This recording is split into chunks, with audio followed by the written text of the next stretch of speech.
Go. Okay, it's September 13th, actually Friday the 13th, and it's 2024, and we're in segment 2 with Mr. John J. Jeckovich, World War II vet, docu-series 319, and we're going to pick up discussing Rose from Kimberly-Clark. But before we do, in order to open it up, Mr. Jeckovich, what is your dog tag number? 42965. Okay, we left off a few minutes ago about talking about Rose, who worked in the office of Kimberly-Clark, and Rose lived on Packard Road, and you actually bumped into her on the way to work. Yeah. Because her house was like almost in the parking lot, you might say, of Kimberly-Clark. She was so close. Well, I was in Orleans. We had to cross the creek. You had to cross Gill Creek, correct? Yeah. But let's get back to what you were saying. You were talking about some type of Marine. What about this Marine at Kimberly-Clark? The Marine came in as they didn't come as a millhead. He come out of he says out of the Marine Corps as a West Border, and he came from a very good family. So he's a short guy, and he come work at Kimberly, but he didn't come to work as a millhead. He come work as an office worker, as some kind of a troubleshooter. Oh, okay. For them. And so you see the one that went with Rose? Huh?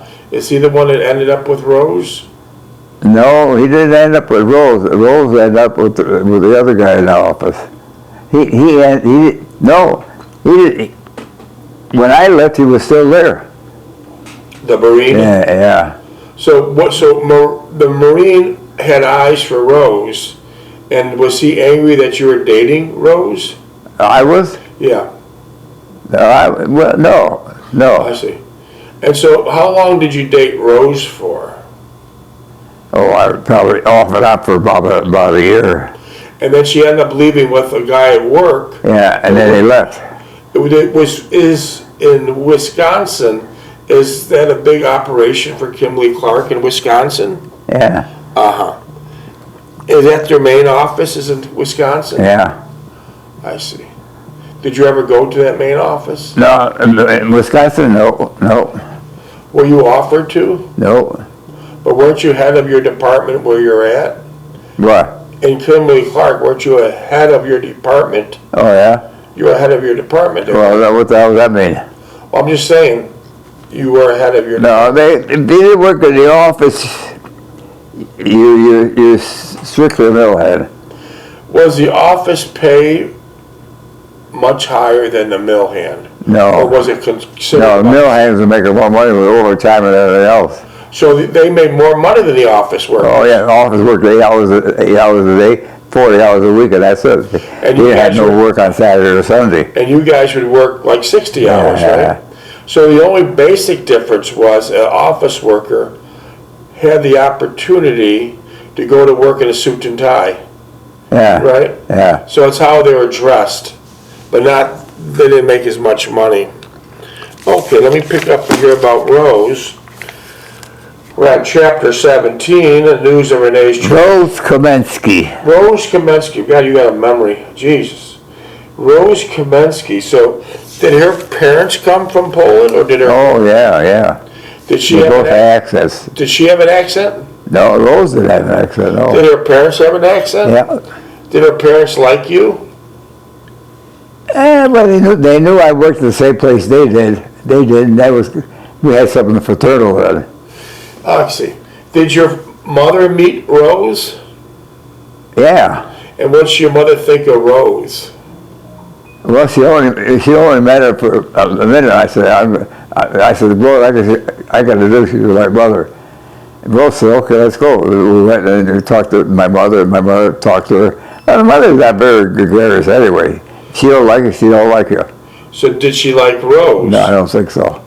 I see. Did your mother know Rose's parents because they lived so close? No, she never know, no. No, my mother worked at Carver. Rose's parents. I know. He worked at the mill, and the mother was a homemaker. But you would think such a small little area of Polish people and Italian people, you would think everyone would know everybody. Well, they know them, but they don't fraternize with them. Okay, I understand. So let me pick up on reading here, Mr. Jeckovich. Let's see, where the hell was I? Let's see, at first she was reluctant, this is Rose, to stay longer than a few minutes, but after a few days we would talk about the books we both read and the movies we had seen. Did you take Rose to the movies? Driving, yeah. Oh yeah, driving. Isn't that amazing? I don't think most people know what the hell driving is now. No, I don't think Yeah. they do. Drive-ins are gone. They're Yeah. dinosaurs. They were heated too. Yeah. How were drive-ins heated? How were drive-ins heated? How You said drive-ins were heated. How was that? they put a heater in your window. No kidding. I'll be damned. Toward the end of my midnight shift, we were chatting like old friends. I knew she enjoyed our conversations, and she was meeting me earlier than she would normally leave for work. So you started to realize she was liking your conversations. And first of all, she would top and talk for a while. She said, I gotta go. Okay. She's real reluctant to talk. Because she didn't want to get hooked up with me. I'm a super millhead. Okay. She wanted to get away from that. Okay. And she did. She married the guy in the office, and the big deal, the guy was a stupid office worker. Yeah. I was flattered by her action, but never mentioned it to her. I would see her occasionally in a cafeteria at work. Oh, she went to the same cafeteria at work that you did. Yeah. I didn't know that. And she would just smile gently and acknowledge me with her eyes, rather than say, Well, see, nobody knew that we knew each other. Okay. Yeah, no, never that. I didn't want to get anything out of that. That was to go nowhere. okay, let's see what she says here. I would see her occasionally in the cafeteria at work, and she would just smile gently and acknowledge me with her And sit down eyes, with her girlfriends. rather than say anything or just wave. I took it as a matter of course, for in the hierarchy of social status at the mill, production workers were low men on the totem pole. Most had no formal education, and they did not wear white shirts and ties.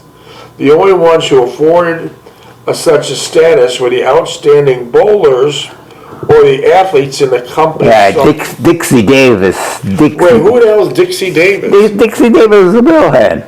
And what was- He worked at the mill. He was a pit's head when I started out too.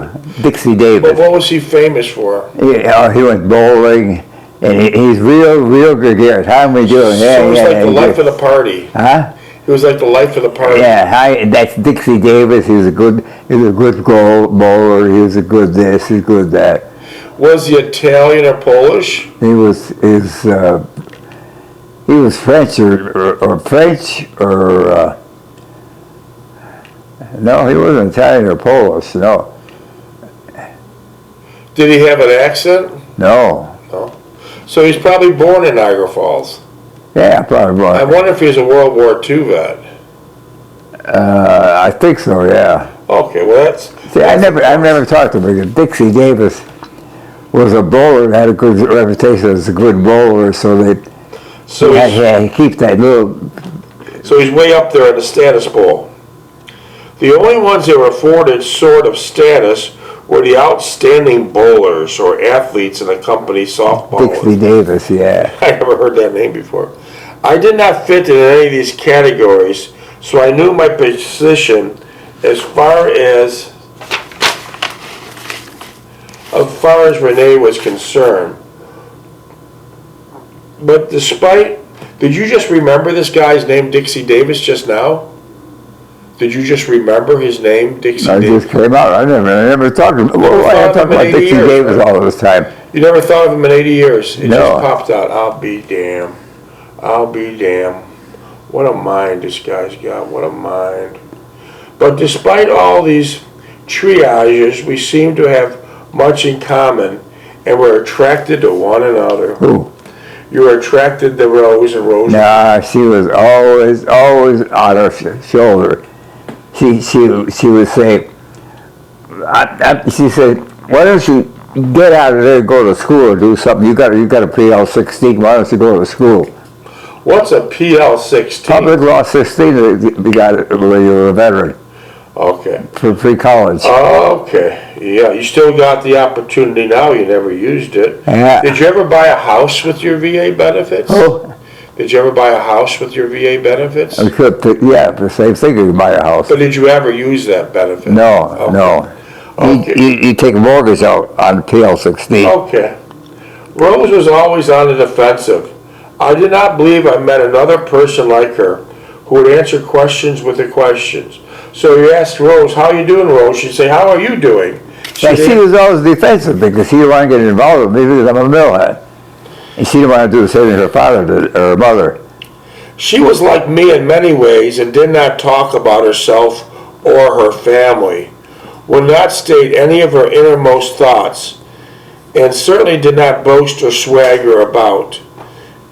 She was, minutes? 19? She was quiet and dignified in her manner, and I do not believe I ever saw her acting in a humorous fashion.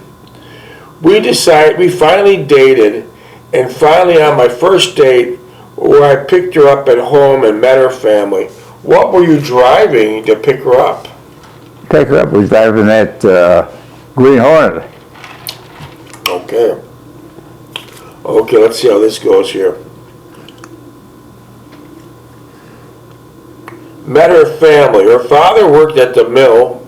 Did you notice him in the mill? He worked in the meter room. I worked in the top job there. Top job? In the machine room. When I heard her, he said, we're putting you in the machine room where we want the smartest guys, that's where workers in the machine room. Well, that was quite a compliment. Yeah. What the hell's a beater room? A beater room? Beater room, that's what they bring. Remember that big pile of wood they had out back? Monster size. Yeah, they take that, crush that up, make pulp out of it, and make them, that would be big getting of a paper. So what would these guys in the beater room do? They would take that, put it, they had large beaters.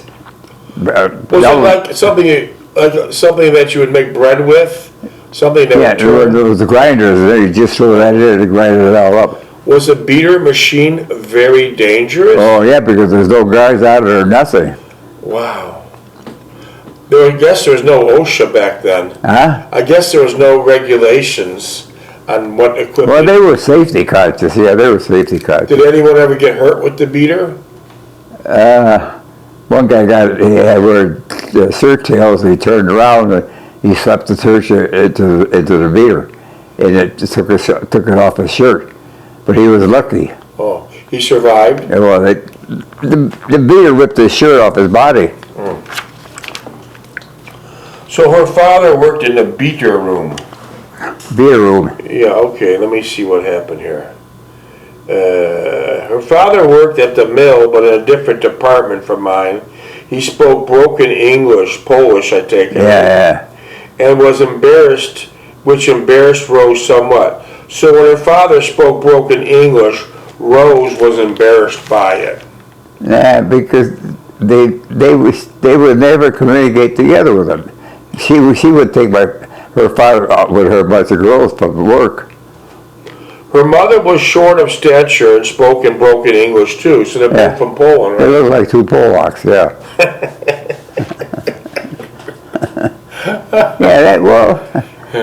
And she wanted to get away from that, she did. She married that guy in the office. He wasn't Polish. All right, let me see what happened. I think he was Irish or something else. He was a nice guy. They both seemed loving and caring parents, and I liked it. But Rose was embarrassed of their accent. Rose didn't have an accent. No, Rose was embarrassed of her Parents. accent. Yeah. Rose's sister lived upstairs and was married to someone who worked at the mill too. Who? Rose's sister lived upstairs, Yeah. and the guy she married worked at the mill too. Well, she worked the mill too. She worked with Kleenex and Kotex. She worked on the line, packing Kotex in boxes. Was that a hard job? Oh yeah, it's a production job. And the husband worked at the mill too. Yeah. I had seen him around at the mill. Rose was outwardly fidgety. He gave me tremendous insight into her character and her temperament, and explained a lot of her reserved nature ways.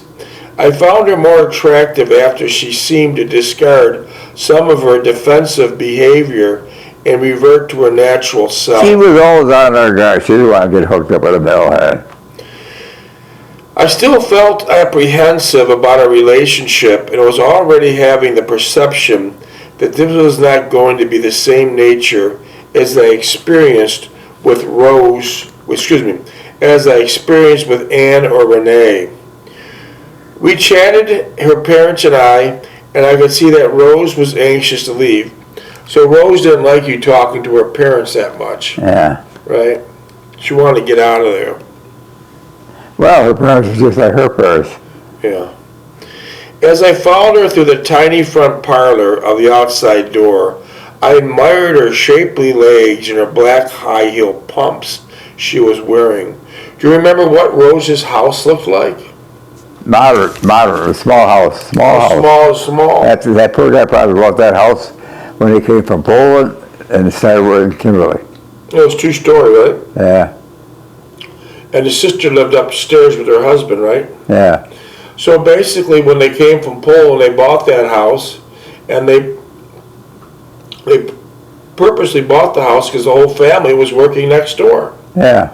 The whole family was working next door. Did the mother and father drive a car? No, neither one of them. So that was probably one of the reasons why. They could walk to work, right? Yeah. Did Rose drive a car? Oh, yeah. Did she? Oh, no, let's see. No, I think I taught her how to drive. Okay. Let's see. We chatted to her parents, and I could see that Rose was anxious to leave. As I followed her through the tiny front parlor to the outside door, I admired her shapely legs. They had a real modest home, the poor guy. Do you think that home is still there today? Huh? You think that house is still Oh, there? yeah, but it's 50 years old, it's going down. Let's see what the hell. So she left with that boyfriend, that guy from the office, and she never came back home. The thought so pronounced that it was almost akin to a premonition was with association with Rose. We never materialized into anything significant. My instincts proved correct over a short period of time, and it became more pronounced. As we entered the car and drove away, I took her hand. It was ice cold. I squeezed it slightly and asking, "Are you okay?" She said nothing but held my hand firmly. I sat there and I found that her parents were loving people and I liked them very much. She held my hand tightly and murmured, "Thank you." She then moved close to me until our bodies were touching. I knew that a bond had been formed between us despite my feelings to the contrary. I felt good about our relationship. That couldn't go anywhere. Didn't go nowhere. Yeah. Minutes? 11. I could understand what she was going through, for I could imagine I would have the same response. I took someone to see my family. I knew that we had crossed an invisible boundary, but that thought still prevailed in my mind. This was going nowhere for the simple fact that we both had the same problem: escape. So she wanted to escape her life, and you wanted to escape your life. Yeah. Okay, escape. We drove to one of the theaters on Fall Street. Is that the movie theater you worked at? Never? You said you drove to a movie theater on Fall Street. Was that one of the movie theaters you used to It's work at? Shining Cadillac. Is that the one you went to with her? Yeah. Did you recognize any of the employees that You mean the ushers? that you worked with? Were they still there? Where? When you worked at the movie theater, now a few years later you go back with Rose, did you recognize any of the workers that you used to work with at the movie theater? Oh, once in a while, yeah, but they didn't know me that great. I held her hand through the movie, running my fingers over her tapered finger and nails. She would glance at me occasionally and smile, and then turn away once again, absorbed in the movie. As I sat there, I wondered where all this was taking me. I was certainly attracted to her, and I believe she felt something for me, but there was this huge gulf that separated us and acted as a buffer between us. I thought it was best not to get too emotionally swept up, which I had to do. Instead, look at it in an objective manner. After the movie, we drove to a small nightclub outside of town. Had a dance floor. We danced several times and We left early, yeah. There was nothing going on because she didn't want to get hooked up. Okay. She didn't want to get hooked up. As we danced several times, I enjoyed holding her and feeling her firm breasts about my chest. Oh, here we go. She drank a mild wine and I was having a scotch and water, the only drink I knew outside of beer, which I detested. We talked of her work, but skirted away my job there. She talked mostly of the supervisory people she came in contact, the mill manager, the superintendent, but never mentioned the people she worked with directly. I realized more of the direction she was toward, but she said nothing of my observation. Yeah. I knew she was attracted to me, but too conditioned socially to accept me, and it became constant and a silent struggle between us. She was frustrated at her ability to accept me, socially nothing in her eyes. And Well, we'd be in the same position more than father were. okay. And her basic realistic attraction we had for one another. Yeah. After the nightclub, we drove around and finally parked near the falls to watch the lights change. They were changing lights back then too? Oh, yeah. That was good on the Canadian side. It's amazing that back then, it was this, Niagara Falls was a city, and it was known as the honeymoon capital of the world. Marilyn Monroe and all the famous movie stars did films there. Yeah. But now, what is Niagara Falls now? Nothing. It's not even It's a county. It's a county. Yeah, it's not even a city, it's a village. Yeah. And there's so much businesses that are closed and gone. No, the big businesses are there. The Pittsburgh, let's see, the chemical plants there on a corner, on a hill there on Packer Road. The other one is Union Carbide? Huh? Union Carbide? No, Union Carbide is still there. Union Carbide. We didn't do much with Union Carbide. Carbide. All those factories are still there. But she didn't want to get involved. I don't blame her. We talked, but nothing significant. After a bit, I turned to her, put my arms around her, and kissed her. Her lips were warm and inviting, and she reciprocated tenderly and lovingly. For several minutes, we dismissed our mutual struggle, and we immersed in our attraction for one another. Suddenly, our whole mood changed.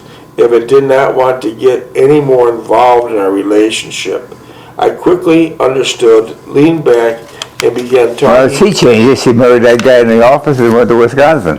And that was the last you heard of her, right? That's the last I heard of her, yeah. So that was the move she made. I came to realize more of what I was dealing with. We sat for a while, and then she related it was getting late. And I agreed. As I drove her home, I asked her when I might see her again. She hesitated for a moment and finally answered by saying that she would see me one morning as she walked to work. So she was walking to work and you were leaving the factory going home. Yeah. Okay. That's all she wanted. Okay. I knew that was an evasive tactic and understood her motivation. Although it still disturbed me, I kept it concealed. Besides, I would not see her for several weeks until I rotated back to the midnight shift. So you could only see her when you were working the midnight shift. So that's 1 week out of a month. Yeah. Okay. I kissed her goodnight on her front porch. In a way, she was reluctant to leave, but she eventually succumbed to her instincts, thanked me for a nice evening, and retired inside. I really did not feel bad, and that the only thing that came to mind was the time with Renee and how effortless and natural it all was. I longed for those days again. Now, who is this? You're talking about how good you got along with Renee, and you look and how being with her was effortless. Yeah, well, that one was fighting with me all the time. Not fighting me, just aggressing me. She didn't want to be a millhead. Okay, here we go. I got home after midnight, and here we go. And Mother gave me a blast, which I only shrugged off, brushed my teeth, washed up, and went to bed. I was working the day shift and had to be on the job no later than 7:30 a.m. So your mother gave you a blast, you didn't listen, you just went to bed. The next several weeks I saw Rose in the cafeteria twice, and each time she saw me, she'd give a glance away. I did notice that both times I found her. Now, see the woman in the office, their special time for eating at the cafeteria was 1 to 2, 1 to 1:30. So I didn't go in there when they were there. Oh, you went a different time. Yeah, Oh. I could go there anywhere I want. But you went a different time just to avoid. But the girls in the office had 1 to 1:30. So you avoided her. Yeah.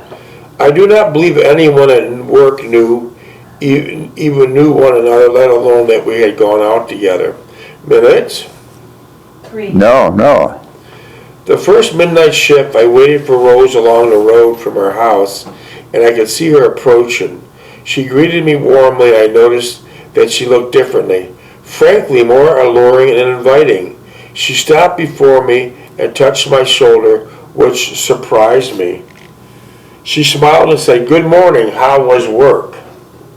I said something unrelated to the question, but did not mention how well she looked. She seemed pleased at the comment, and we walked down the road. Our bodies would touch now and then, and I would get a whiff of her perfume she was wearing. I wanted to take hold of her hand, but thought better of it. It would not seem appropriate under the conditions, and besides, I didn't want to disturb her condescending mood she was in. Yeah. So she was always in a condescending mood? Yeah. She didn't want to get the same deal. I didn't blame her. That's why she buried that guy and took off. Okay. She escaped. She escaped. She escaped Niagara Falls and her parents. Huh? She escaped Niagara Falls and her parents. Yeah. 2. Uh-huh. Wow. See, there was another romance going on in that mill. Tell The me. scheduler and the Marine Corps guy that came in. Oh, yeah? She would tell me that she loves him. I said, "What the hell are you talking about? You love him? You're in a different world." When I get to midnight, so I stop it. I stop it. What are you pissing more on with this guy? This guy's out of your head. Oh, but I love him. I love. I said, he doesn't love you. That Marine Corps guy. Oh, Marine Corps, yeah. Yeah. And He come up to me because he wasn't the production man. He was office guy. He come up and asked me about this. John, what can I do with this? And I said this and that. Then he did mention Rose, and I said, well, she's a nice girl. I'm not bothered. I don't bother with the people. did the Marine Corps guy go to the red spot too? No. No? After work? Yeah. No, the Marine guy,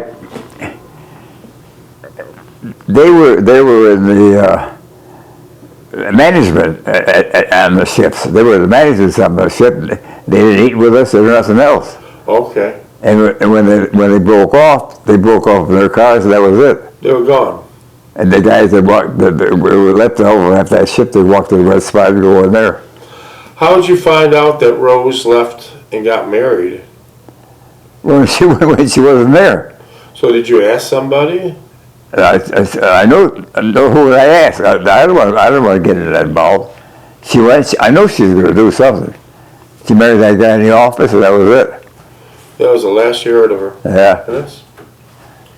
17 seconds. Wow, that's an interesting story, Mr. Jeckovich. That's a very interesting story.